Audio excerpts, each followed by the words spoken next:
Yuda Mantike memberikan ancaman yang tegas kepada wanita itu dan benar-benar tidak akan ragu untuk menebas wanita di hadapannya.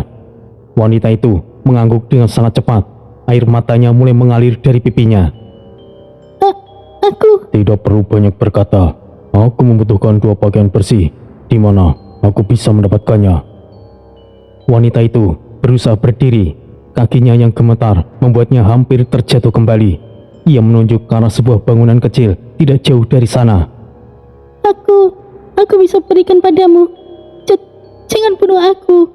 Yuda memberikan isyarat dengan dagunya agar wanita itu segera bergerak. Segera, tunjukkan jalannya. Wanita itu kemudian berjalan lebih dulu dengan langkah yang tidak stabil. Mereka menelusuri lorong kecil di samping bangunan utama benteng. Mereka melewati beberapa pintu kayu yang tertutup dengan rapat. Dari dalam salah satu ruangan terdengar suara tangis wanita yang tertahan dengan suara bentakan pria. Wanita itu akhirnya terhenti di depan sebuah rumah kecil yang sangat sederhana. Dindingnya retak dan atapnya terlihat miring ke satu sisi. Ia membuka pintu kayu itu perlahan-lahan. Engselnya yang berkarat mengeluarkan suara derit yang panjang. Ruangan di dalamnya sangat sempit. Hanya ada sebuah tempat tidur kayu sederhana, meja yang sudah tua, dan sebuah peti kayu besar di sudut ruangan. Wanita itu segera berlutut di depan peti dan membukanya dengan terburu-buru. Di dalam peti itu terdapat beberapa helai pakaian yang terlihat rapi. Yuda Mantike masuk ke dalam ruangan kecil itu dan langsung menutup pintu di belakangnya dengan sekali dorongan kuat. Wanita itu mengambil 2 set pakaian yang terlihat bersih. Ia menyerahkannya kepada Yuda dengan tangan yang masih gemetar hebat. Apakah hanya itu yang kau butuhkan, Tuan? Yuda menerima pakaian kasar itu dan memeriksanya sebentar di bawah cahaya lampu minyak yang kecil. Apakah kau tahu di mana Tang Yin berada? Mendengar nama itu, wanita tersebut langsung menundukkan kepalanya dalam-dalam ke arah lantai. Jenderal Tang Yin? Tentu, tetapi dia selalu berada di istana utama, tempat para jenderal berada. Hanya itu yang aku tahu. Ampuni aku. Jangan bunuh aku. Aku bisa melakukan apapun untukmu. Aku bisa melayanimu. Wanita itu langsung terdiam saat Yuda melangkah mendekati wanita yang masih berlutut itu. Ujung mando yang tajam masih ia genggam erat di tangan kanannya. Kenapa kau begitu takut denganku? Di tempat seperti ini sudah wajar kau melihat kematian, bukan? Tidak, aku hanya... Tanpa menunggu wanita itu menyelesaikan kalimatnya, Yuda menusukkan mandonya lurus ke arah dada wanita itu dengan satu gerakan cepat. Ujung senjata itu menembus jantungnya dengan telak. Wanita itu terdiam seketika. Suaranya tercekat di tenggorokan. Tubuhnya jatuh perlahan ke lantai kayu yang kusam. Darah mulai mengalir keluar dan membasahi lantai kayu. Yuda Mantike mencabut kembali mandonya dan membersihkan sisa darah pada selembar kain yang tergeletak di meja. Kau menganggapku musuh, karena itu kau ketakutan. Aku tidak bisa membiarkan satupun saksi. Wanita ini pasti akan memberitahu apa yang terjadi jika ia dibiarkan hidup. Sekarang saatnya melakukan aksi selanjutnya. Yuda menggulung 2 pakaian yang ia ambil sebelumnya menjadi satu buntel kecil. Ia kemudian membuka pintu dan keluar dari rumah kecil itu dengan tenang. Pintu itu tertutup kembali dan menyembunyikan mayat di dalamnya. Yuda berjalan dengan langkah cepat menelusuri lorong-lorong gelap dan kembali ke tempat di mana Wataru sedang menunggu. Wataru berdiri dengan waspada di balik sebuah tong kayu besar yang berisi air. Ia melihat Yuda datang dengan membawa bundelan kain. Paman, bagaimana? Kita harus menyamar. Gunakan pakaian ini. Setidaknya kita berpakaian seperti manusia yang ada di sini. Apakah kau mendapatkan informasi, Paman? Tidak ada yang berguna. Ayo bergerak, Wataru. Baiklah, Paman. Mereka berdua segera melepas jubah marah yang mereka kenakan. Begitu jubah itu terlepas, bayangan gelap yang tadinya menyelimuti tubuh mereka perlahan-lahan memudar dan menghilang di tiup angin malam. Keduanya dengan cepat menggunakan pakaian khas para penghuni benteng tengkorak. Baju itu adalah baju kain kasar yang berwarna abu-abu gelap dengan lambang tengkorak kecil yang dijahit di bagian dada sebelah kiri. Yuda mengikat tali pakaiannya dengan kuat dan cepat agar tidak mudah lepas saat bergerak aktif. Wataru juga melakukan hal yang sama sambil merapikan pakaian di pundaknya yang sedikit longgar. Tiba-tiba, suara keributan besar terdengar dari sisi lain benteng. Suaranya begitu riuh hingga terdengar sampai ke lorong tempat mereka berada. Suara ledakan kecil menggema dan menggetarkan tanah di bawah kaki mereka. Yuda dan Wataru saling menatap satu sama lain dengan penuh arti. Keributan apa itu, Paman? Baguslah, perhatian mereka menjadi terpecah. Ayo kita lanjutkan, Wataru. Mereka segera keluar dari lorong gelap itu dan mulai berjalan menuju ke arah halaman utama. Di sana, suasana sudah menjadi sangat kacau. Sekelompok pria bersenjata mulai berlari terburu-buru menuju ke arah sumber keributan ledakan sebelumnya. Yuda dan Wataru ikut berjalan bersama di kerumunan pria-pria itu. Mereka menjaga ekspresi wajah agar terlihat sama paniknya dengan yang lain sehingga tidak terlihat mencurigakan. Salah satu pria yang berlari di samping Yuda melirik ke arah mereka berdua sejenak. Hei, kalian tahu apa yang sebenarnya terjadi? Yuda menjawab dengan nada yang datar dan ketus. Mana aku tahu, jangan bertanya padaku. Pria itu menatap Yuda sebentar, namun karena tidak melihat adanya kecurigaan, ia kembali memacu langkahnya dan terus berlari ke arah depan. Yuda kini melirik ke arah bangunan yang paling besar dan megah di tengah benteng. Itu adalah bangunan batu permanen setinggi 2 tingkat dengan penjagaan yang lebih ketat dibandingkan bangunan lainnya. Wataru berbicara dengan suara yang sangat pelan agar tidak terdengar oleh orang sekitarnya. Paman, kita akan kemana? Kita akan mendekat perlahan ke arah bangunan itu, Wataru. Mereka berdua menyesuaikan langkah kaki mereka dengan arus kerumunan orang yang ada di halaman. Tidak ada satupun penjaga ataupun bandit yang memperhatikan keberadaan mereka secara khusus karena pakaian mereka yang memang sudah serupa. Seorang pria lewat di dekat mereka sambil tertawa keras kepada temannya. Sial, selalu saja begini. Tapi siapapun yang membuat keributan itu pasti akan mati. Ya, itu benar. Biarkan saja. Kenapa kita repot-repot ikut campur? Nanti juga beres sendiri. Yuda tetap menatap lurus ke depan tanpa memperdulikan ucapan pria itu. Wataru berusaha mengatur nafasnya yang mulai memburu agar tetap terlihat tenang dan rileks. Mereka terus berjalan perlahan mendekati pusat benteng, benar-benar menyatu dengan arus manusia yang terus bergerak menuju area konflik. Sementara itu, balerung utama Istana Tengkorak dipenuhi cahaya obor yang melayang di sepanjang dinding batu hitam yang kasar. Api obor itu berderak, memantulkan bayangan panjang ke arah pilar-pilar besar yang berdiri menumpang langit-langit tinggi yang gelap. Di ujung ruangan, sebuah singgasana yang terbuat dari jalinan tulang putih dan besi tua berdiri kokoh di atas undakan batu.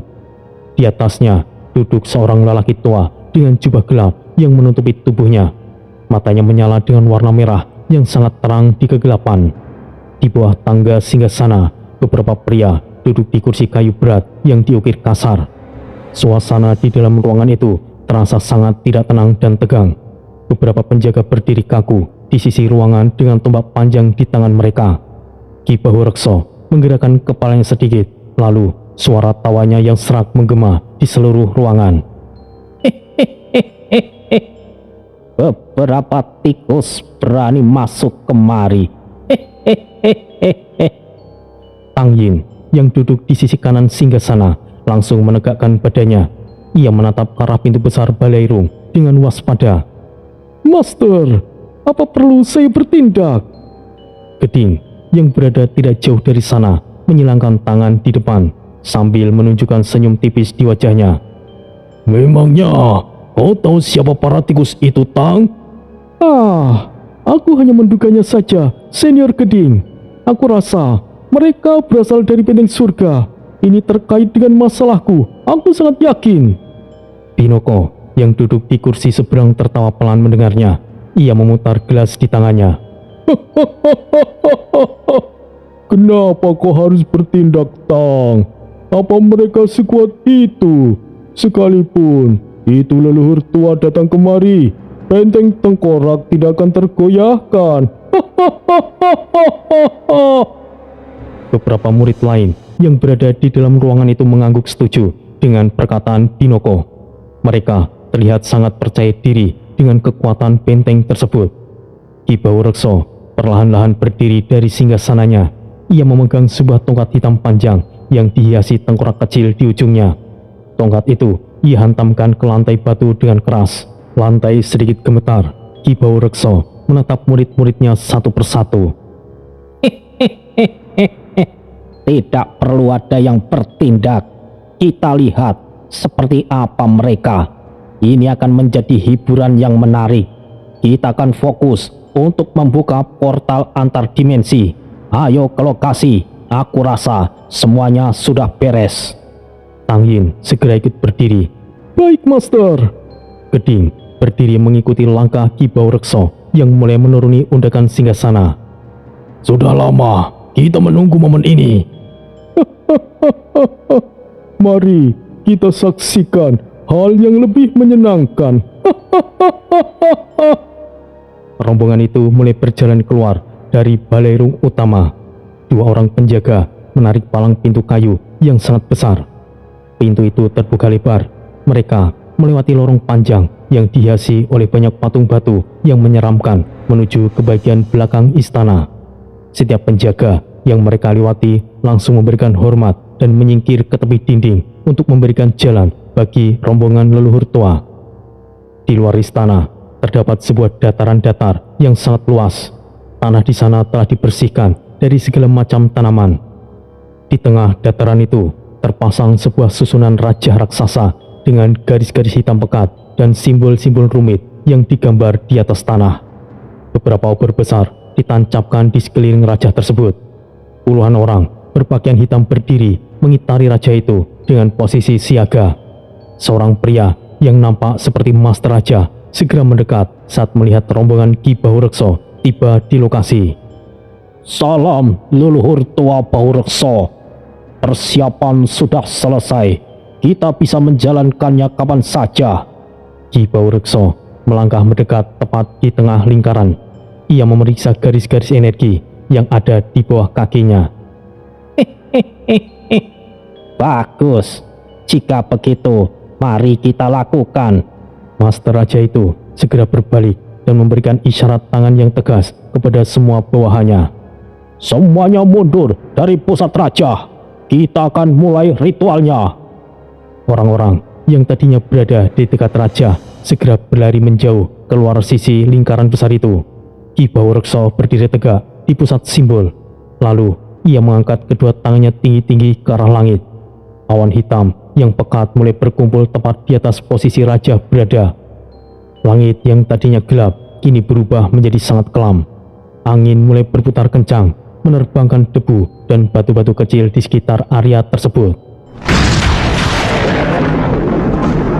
Kilatan petir berwarna hitam tiba-tiba menyambar tepat ke arah raja itu dari langit. Suara petir itu memekakkan telinga. Tanah di bawah mereka berguncang dengan hebat. Sebuah ledakan energi terjadi di tengah lingkaran. Garis-garis raja yang tadinya hanya berubah coretan hitam kini menyala terang benderang dengan cahaya ungu gelap yang sangat pekat. Misael yang berdiri di barisan belakang terdorong satu langkah ke belakang karena tekanan udara yang sangat berat. Ia menutupi wajahnya dengan lengan bajunya. Sungguh tekanan yang dahsyat. Sebenarnya apa yang sedang dilakukan leluhur tua, Tang? Tang Yin tetap berdiri kokoh meskipun jubahnya berkibar dengan sangat liar. Ia menatap tajam ke arah pusaran energi yang mulai terbentuk di tengah raja. Aku sebagai muridnya sendiri, aku tidak tahu. Tapi pasti sesuatu yang sangat besar akan segera terjadi. Geding tertawa pendek di samping Tang Yin. Ia terlihat sangat menikmati guncangan energi tersebut. Jelas kau tidak tahu apa-apa, Tang. Saat kau dan Misa menjalankan misi dan dikirim ke benteng Aurora, Master sudah mengembangkan portal lintas dimensi ini. Tujuannya adalah untuk mencari dunia yang lebih baik dan mengambil sumber dayanya. Hal ini sudah lama dilakukan, hanya saja kau tidak tahu. Sekarang kau perhatikan saja, Tang. Energi di tengah raja berputar semakin cepat hingga membentuk sebuah pusaran raksasa yang menyedot udara di sekitarnya. Sebuah lingkaran cahaya gelap yang sangat besar muncul di udara. Lingkaran itu membentuk sebuah lubang yang berputar-putar perlahan, memperlihatkan kekosongan di dalamnya. Suara dentuman kedua terdengar lebih keras saat portal itu stabil. Tekanan angin yang dihasilkan mendorong pakaian semua orang hingga berkibar ke belakang dengan sangat kuat. Di balik portal dimensi yang terbuka itu, mulai terlihat pemandangan yang sangat berbeda dengan benteng tengkorak. Sebuah dunia yang sangat hijau dan bersih, pepohonan tinggi yang rimbun, langit biru cerah tanpa awan, dan aliran sungai yang jernih terlihat samar-samar di balik lapisan cahaya. Beberapa murid yang melihat pemandangan indah itu mulai bersolek pelan. Wah, itu adalah dunia lain. Benar, kita akhirnya berhasil. Ki Baurekso menarik tangannya kembali ke bawah. Ia melihat ke arah portal itu dengan senyuman tipis di wajahnya yang keriput. Baiklah, segera persiapkan semuanya. Master Raja segera membungkukkan badannya dengan hormat ke arah Ki Baurekso. Sudah dipersiapkan semuanya, leluhur tua. Tim akan segera masuk dan memasang susunan raja di balik portal. Beberapa pria dengan pakaian khusus yang terbuat dari bahan tebal mulai mendekat. Mereka membawa gulungan-gulungan raja besar dan peti kayu yang nampak berat di pundak mereka. Ki Baurekso menganggukkan kepalanya. Bagus, lakukan yang terbaik. Salah satu anggota tim yang berdiri di depan lubang portal berbicara kepada rekan-rekannya dengan nada serius. Kita akan masuk berkelompok, jangan terpisah. Mereka mulai melangkah maju mendekati portal dimensi yang berputar. Angin di dalam portal menembus keluar dengan sangat kuat, membawa aroma dedaunan segar dan tanah basah yang harum. Satu persatu dari mereka masuk ke dalam lingkaran cahaya ungu gelap itu. Begitu tubuh mereka menyentuh permukaan portal, cahaya itu menelan mereka dan mereka menghilang seketika dari hadapan rombongan di benteng tengkorak. Tang Yin menatap tajam ke arah dunia yang ada di balik lubang cahaya itu. Ia terlihat sangat penasaran. Dunia itu terlihat sangat tenang. Sebenarnya, apa yang sedang dilakukan? Kau akan tahu sendiri, Tang. Kau sungguh membuatku penasaran, Senior Keding. Beberapa orang lagi menyusul masuk ke dalam sambil membawa perlengkapan tambahan di dalam tas-tas besar mereka. Lalu, di sisi lain portal tersebut, sebuah hutan yang sangat luas dengan pepohonan raksasa yang tingginya mencapai puluhan meter membentang sejauh mata memandang. Tanah di sana ditutupi oleh rumput hijau yang tebal. Udara terasa sangat bersih dan sejuk. Cahaya matahari yang terang menyinari celah-celah dedaunan dan menyentuh permukaan tanah dengan hangat. Tiba-tiba, udara di tengah hutan itu bergetar dengan halus. Suaranya berdengung, muncul dari kekosongan ruang. Getaran itu membuat burung-burung yang hinggap di pepohonan langsung berterbangan dengan ketakutan. Mereka berteriak sambil meninggalkan dahan pohon. Di atas sebuah tebing batu yang terletak tidak jauh dari lokasi getaran itu, seorang manusia berambut putih panjang berdiri tegak. Ia mengenakan pakaian putih bersih yang melambai ditiup angin lembah. Manusia itu dikenal luas sebagai naga kepala putih. Ia memejamkan matanya sejenak untuk merasakan aliran energi di sekitarnya. Getaran energi yang asing kembali terasa. Kali ini lebih kuat dari sebelumnya. Naga kepala putih membuka matanya. Tatapannya menjadi sangat tajam dan dingin. Kurang ajar, mereka datang lagi. Tidak akan aku biarkan mereka merusak alam ini. Ia memfokuskan pandangannya ke arah bagian barat hutan, di mana pepohonan terlihat bergoyang secara tidak wajar. Tanah di sana mulai bergetar samar, seolah-olah ada sesuatu yang sangat berat sedang menapak.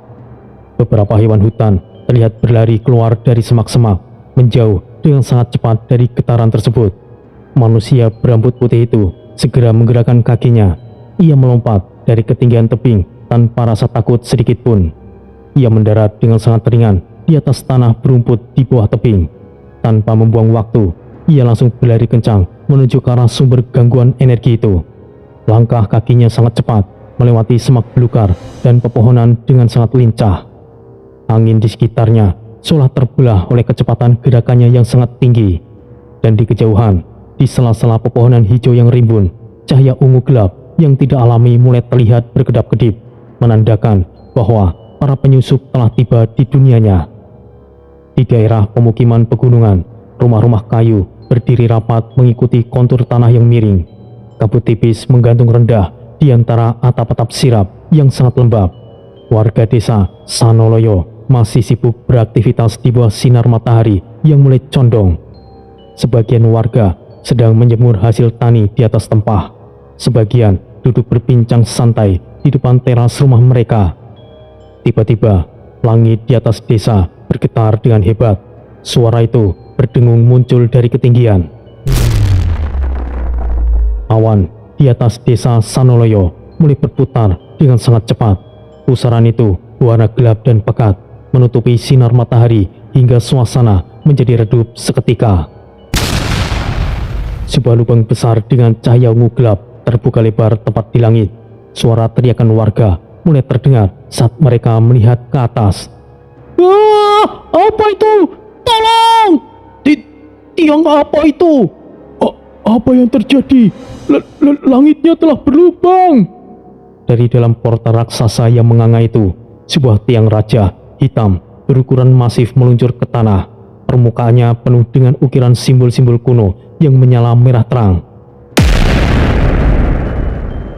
Tiang itu membelah udara dengan kecepatan tinggi, kemudian menghantam tepat di tengah balai pertemuan desa. Konstruksi kayu dan batu pondasi balai pertemuan itu terpental dan hancur. Debu coklat mengepul tinggi ke udara menutupi pandangan. Beberapa warga yang berada di dekat bangunan langsung terlempar jauh akibat gelombang kejut yang dihasilkan. Jeritan histeris pecah di segala arah. Dari sudut jalan, seorang ibu memeluk erat anaknya ke dadanya sambil berteriak kencang, dan beberapa orang-orang mulai berteriak, Tolong, ada sesuatu, tolong! Belum sempat warga memahami apa yang sebenarnya terjadi, langit kembali memuntahkan benda yang sama. 3 tiang muncul berurutan dari lubang portal dan menghantam pemukiman di sisi timur desa. Atap-atap rumah langsung runtuh seketika menimpa penghuninya. Dinding kayu roboh berantakan, api mulai menyebar dari tungku yang terbalik, membakar sisa bangunan yang hancur. Tolong! Tolong! Orang-orang berlarian panik tanpa arah dan tujuan yang jelas. Beberapa dari mereka terlihat terjepit dan meronta di bawah reruntuhan kayu yang berat. Seorang pemuda dengan sekuat tenaga menarik lengan seorang lelaki tua dari tumpukan puing atap. Bangun, Pak! Bangun! Lelaki itu terbatuk karena debu, dan pemuda itu kemudian menoleh ke arah sosok pimpinan desa yang berdiri tidak jauh dari sana. Pak Dukuh, sebenarnya tiang apa itu, Pak? Pak Dukuh berdiri kaku dengan wajah yang masih pucat. Matanya menatap tiang hitam menjulang yang tertancap di tengah desa mereka.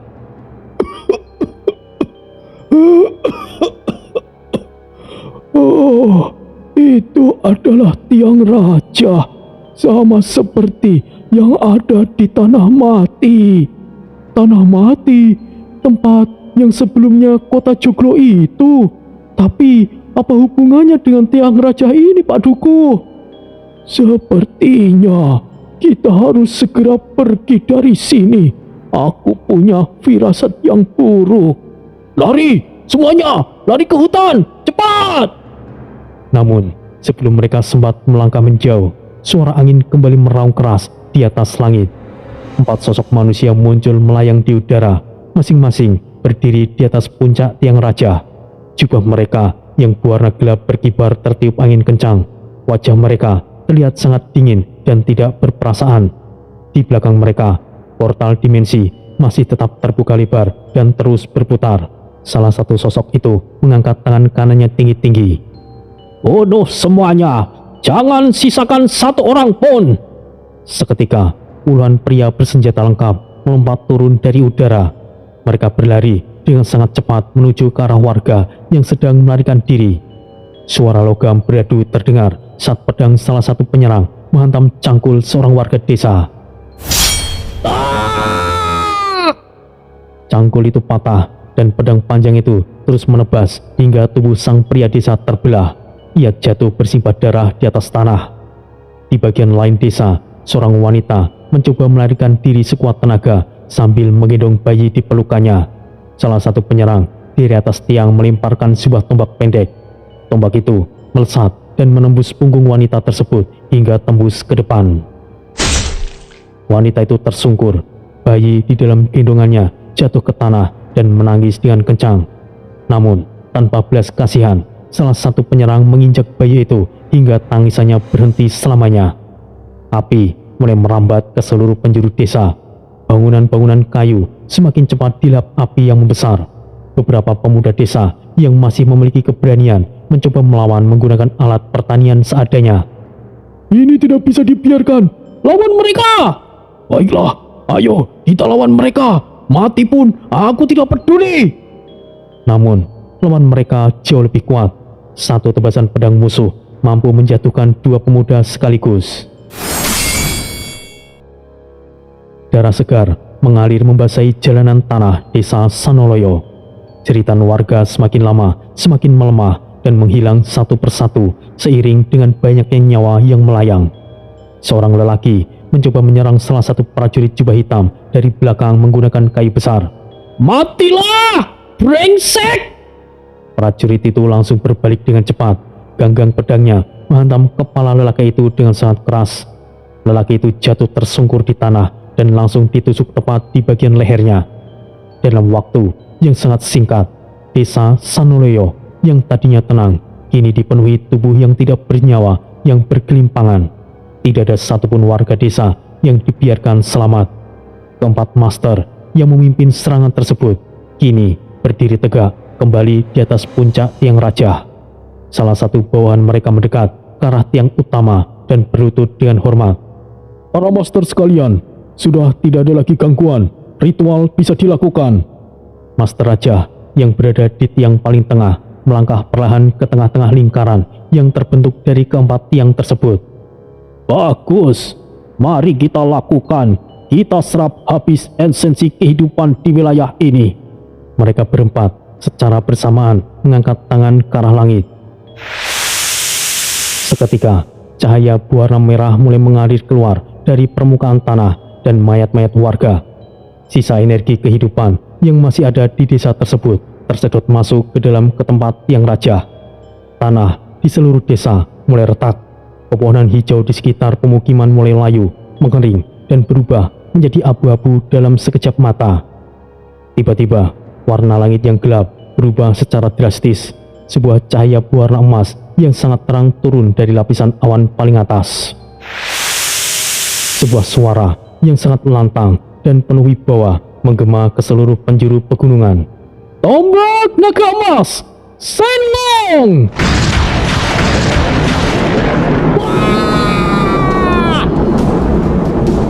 Sebuah tombak emas raksasa meluncur sangat cepat dari arah datangnya cahaya itu. Tombak emas itu menghantam pusat ritual dengan kekuatan yang dahsyat. Ledakan hebat terjadi, menghantam area lingkaran ritual.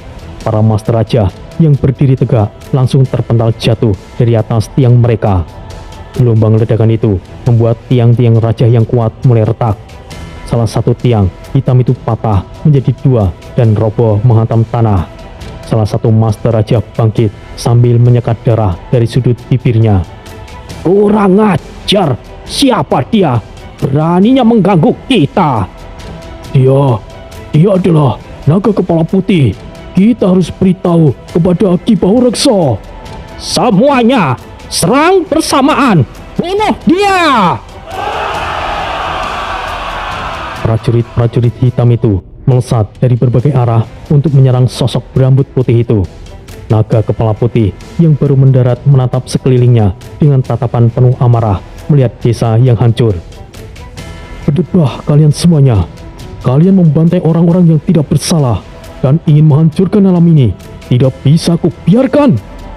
Ia mengangkat tangannya ke samping dan seketika kilatan petir berwarna emas mulai berkumpul dan menari-nari di sekeliling tubuhnya.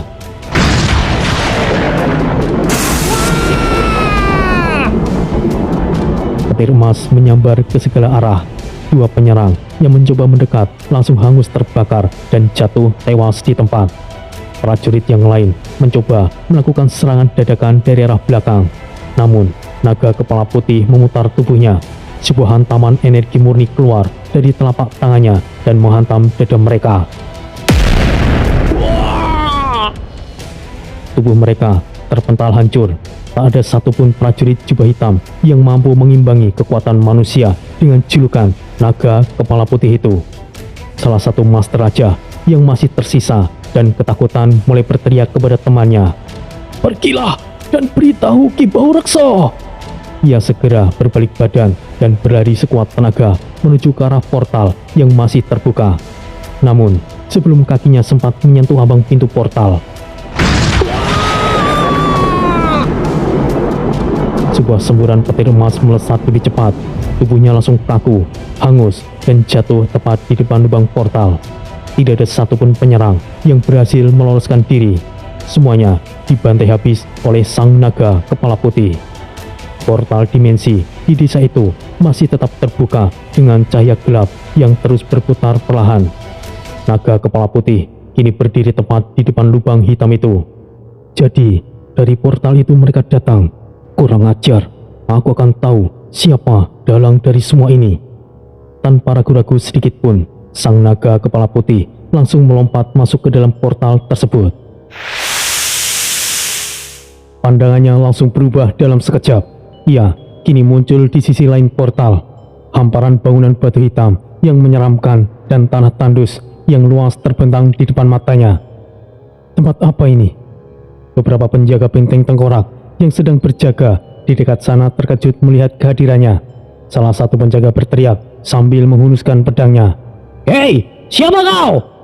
Naga kepala putih tidak menjawab. Ia hanya mengangkat tangannya kembali. Petir emas kembali menyambar di tangannya.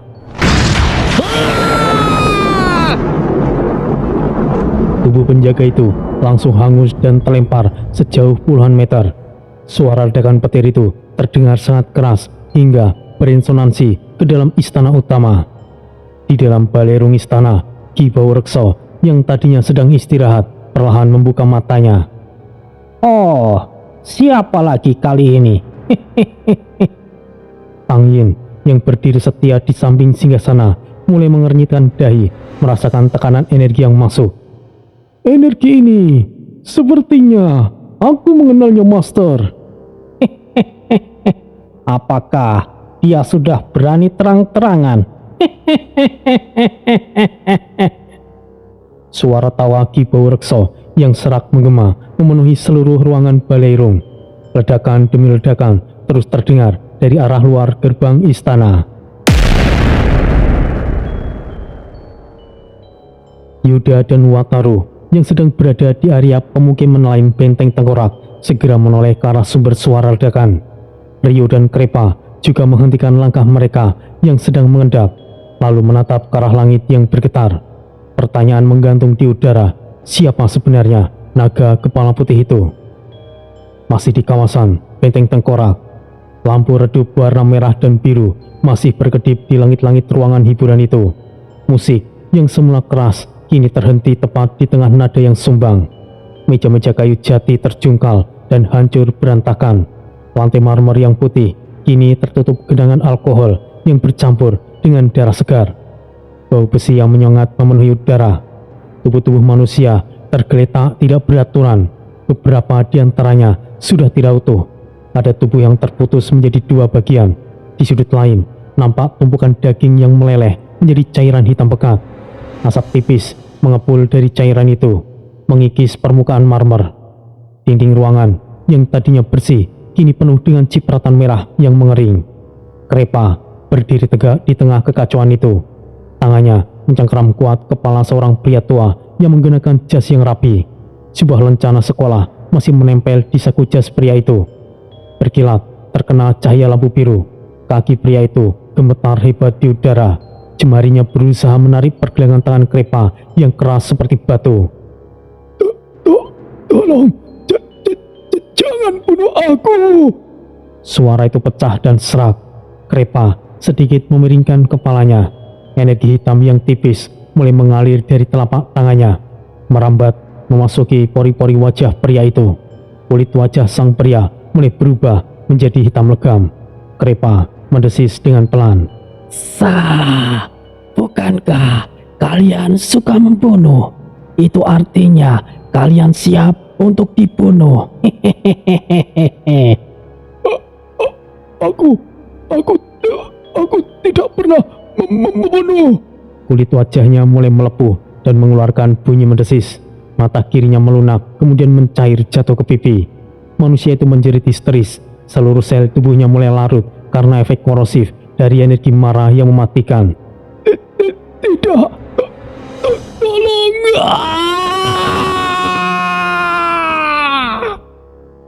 Dalam hitungan detik, struktur tulang dan dagingnya runtuh. Tubuh itu berubah sepenuhnya menjadi cairan hitam yang tumpah ke lantai. Hanya jas, kemeja, dan sepasang sepatu yang tersisa kosong di atas marmer. Cairan hitam itu mendidih dan menguap seketika. Di sudut ruangan yang gelap, beberapa wanita penghibur meringkuk ketakutan. Mereka menekan mulut dengan kedua tangan agar tidak mengeluarkan suara. Tubuh mereka gemetar hebat, tidak ada yang berani menatap ke arah Krepa. Rio berdiri beberapa meter dari pintu masuk. Tatapannya lurus dan datar. Rambutnya sedikit tertiup oleh sisa-sisa energi gelap yang masih berputar di sekitar tubuhnya.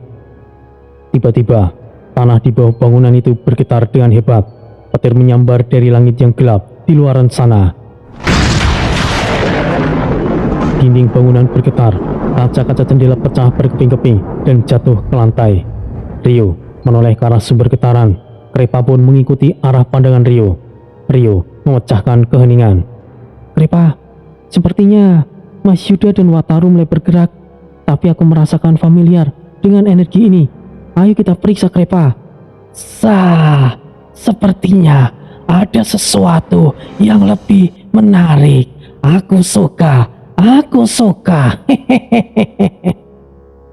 Tanpa berkata apa-apa lagi, Rio melangkah keluar. Ia sama sekali tidak menoleh ke arah para wanita yang masih ketakutan di sudut ruangan. Pintu besar bangunan itu terdorong hingga menghantam dinding. Mereka berdua berjalan keluar meninggalkan pemandangan mengerikan itu.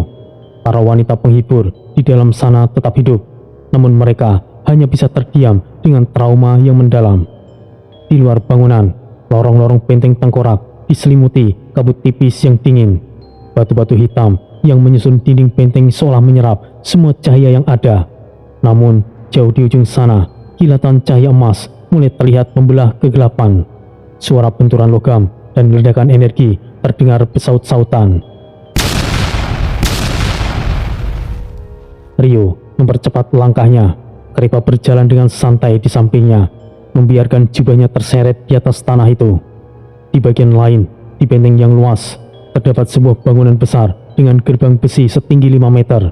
Yuda dan Wataru baru saja sampai di depan gerbang itu. Mereka menghantam gerbang itu hingga hancur. Gerbang besi itu roboh ke tanah. Langkah mereka terhenti saat suara ledakan yang jauh lebih besar terdengar dari arah ujung wilayah benteng. Langit gelap di atas tembok tinggi tiba-tiba terbelah oleh cahaya petir berwarna emas yang menyilaukan. Yuda menoleh dengan cepat ke arah langit. Wataru, sepertinya kita harus ke sana. Petir emas, apa jangan-jangan itu adalah Paman Tori? Aku juga berpikir demikian. Ayo segera ke sana, Wataru. Keduanya langsung berputar arah. Mereka berlari dengan kecepatan tinggi menuju lokasi ledakan itu. Langkah kaki mereka menghantam tanah dengan keras. Batu-batu kecil di jalanan benteng terpental ke segala arah. Beberapa penjaga benteng muncul di balik pilar bangunan. Mereka mencoba menghadang jalan dengan senjata terhunus. Hei, mau kemana kau? Di sana adalah tempat.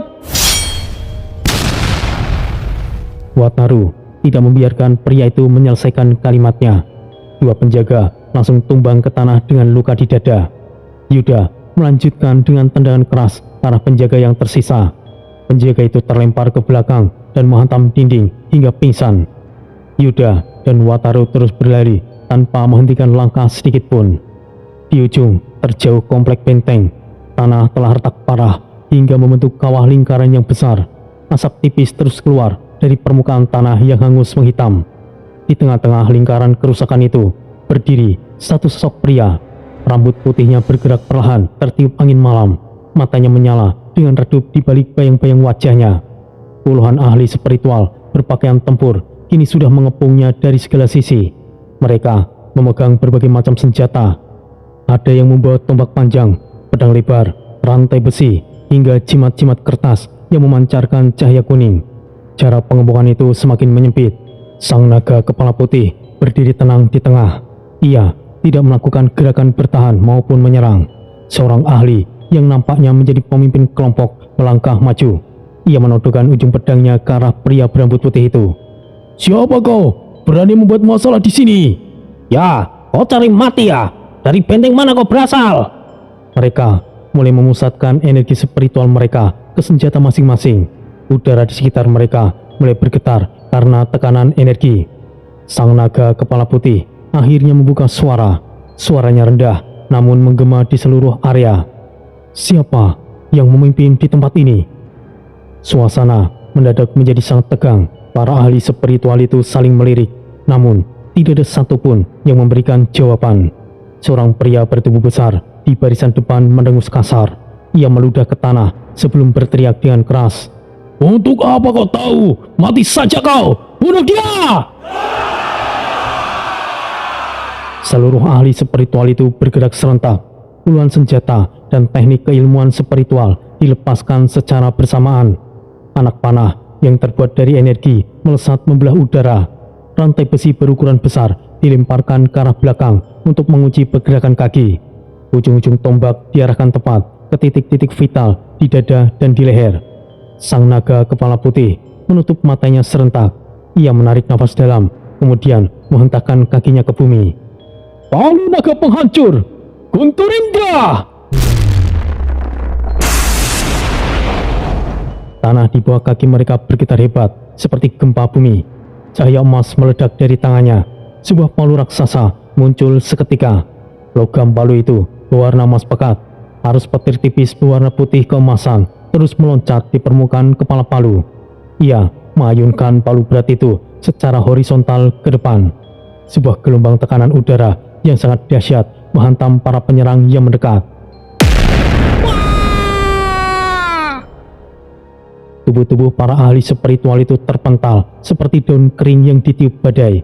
Beberapa orang yang berada di barisan paling depan hancur seketika akibat terkena hantaman langsung. Sisanya terbanting keras ke dinding batu di pinggiran kawah. Retakan tanah menjalar dengan cepat ke segala arah. Debu dan material tanah naik ke udara menutupi pandangan mata. Para ahli spiritual yang masih hidup mencoba untuk bangkit kembali. Namun kaki mereka sudah patah dan tidak sanggup menopang berat badan mereka. Ada yang mengerang sambil memegang bahunya yang kehilangan lengan. Banyak pula yang sudah tidak bergerak sama sekali di atas tanah yang hangus. Sang naga kepala putih menurunkan palunya hingga ujung bawahnya menyentuh tanah. Pandangan matanya tetap lurus ke arah bangunan utama di depan. Tiba-tiba, seorang ahli spiritual yang bersembunyi di balik debu mencoba melakukan serangan mendadak. Ia melompat dan mencoba menusukkan belati ke arah belakang. Tanpa menoleh, sang kepala naga putih memutar palunya dengan kecepatan tinggi. Hantaman palu itu membuat tubuh si penyerang menghantam tanah dengan sangat keras hingga tertanam di dalamnya. Orang itu tidak bangun lagi. Lalu, keadaan kembali menjadi sunyi senyap. Hanya terdengar suara batu-batu kecil yang jatuh dari dinding bangunan yang retak. Sang naga kepala putih melangkah maju satu langkah. Bunyi gesekan sepatu di atas tanah yang kering terdengar sangat jelas. Secara tiba-tiba, 4 sosok melompat turun dari atas bangunan. Mereka mendarat dengan posisi siap tempur di hadapan sang kepala naga putih. Kepulan debu tipis muncul di titik mereka mendarat. Tang Yin berdiri paling depan di antara mereka berempat. Jemarinya mencengkeram ganggang sebuah pedang tipis yang bilahnya berwarna hitam gelap tanpa pantulan cahaya. Misael berdiri di sisi kiri. Energinya berwarna biru tipis mulai mengalir keluar dari pori-pori kulitnya, menciptakan aura dingin di sekitarnya. Geding dan Binoko berdiri berdampingan di barisan belakang. Tekanan energi yang mereka lepaskan membuat udara di area itu terasa sangat berat. Wajah mereka berempat nampak serius. Tang Yin menatap sang naga kepala putih dengan tajam. Kau telah membuat banyak masalah seperti ini, Tori. Misael mengalihkan pandangannya di sekelilingnya, melihat mayat-mayat di tanah yang hancur berantakan. Apa-apaan semuanya ini? Geding menggeser kakinya maju satu langkah. Tekanan berat dari tubuhnya membuat tanah di bawah kakinya langsung retak. Master tidak akan suka hal seperti ini. Pinoko mengangkat tangan kanannya ke depan dada. Energi spiritual mulai berputar di telapak tangannya seperti pusaran kecil. Dia pasti akan mati. Sang naga kepala putih tidak melepaskan genggamannya pada gagang palu Guntur Indra. Ia memegangnya semakin erat. Angin di sekitar mereka mulai berputar pelan, menerbangkan debu halus di antara kedua belah pihak. Selama beberapa detik, tidak ada satupun dari mereka yang bergerak. Suasana menjadi sangat padat oleh niat membunuh yang saling berbenturan. Dari kejauhan, suara langkah kaki yang sangat cepat terdengar semakin mendekat ke arah lokasi mereka. Kilatan petir emas tipis masih menyala dan mengeluarkan suara berderit di kepala palu milik sang naga kepala putih. Ia kemudian perlahan mengangkat palunya sedikit lebih tinggi ke udara. Melihat gerakan itu, Tang Yin, Misael, Geding, dan Pinoko langsung mengambil kuda-kuda tempur mereka masing-masing. Lalu sementara itu, di alam buku jiwa, langit di sana nampak sangat bersih dengan warna biru terang yang luas. Angin berhembus pelan melewati celah-celah menara kristal yang berdiri kokoh di berbagai sudut kota. Di titik paling megah, menara jiwa menjulang tinggi dengan permukaannya yang memancarkan cahaya putih dari bagian dalamnya. Pintu besar yang berada di puncak menara itu perlahan terbuka lebar. Cahaya terang turun dengan perlahan ke arah tangga kristal. Sosok pria melangkah keluar dari dalam menara tersebut. Tori, sang penguasa negara singa terbang, akhirnya menampakkan diri. Sambutan yang sangat meriah langsung terdengar saat ia mulai menuruni anak tangga satu persatu. Ribuan rakyat yang sudah menunggu di area alun-alun di bawah menara. Bendera besar dengan lambang singa terbang berkibar tertiup angin. Suara pukulan genderang besar terdengar bertalu-talu, menciptakan getaran di udara. Orang-orang di alun-alun mulai berteriak dengan penuh semangat. Selamat datang penguasa!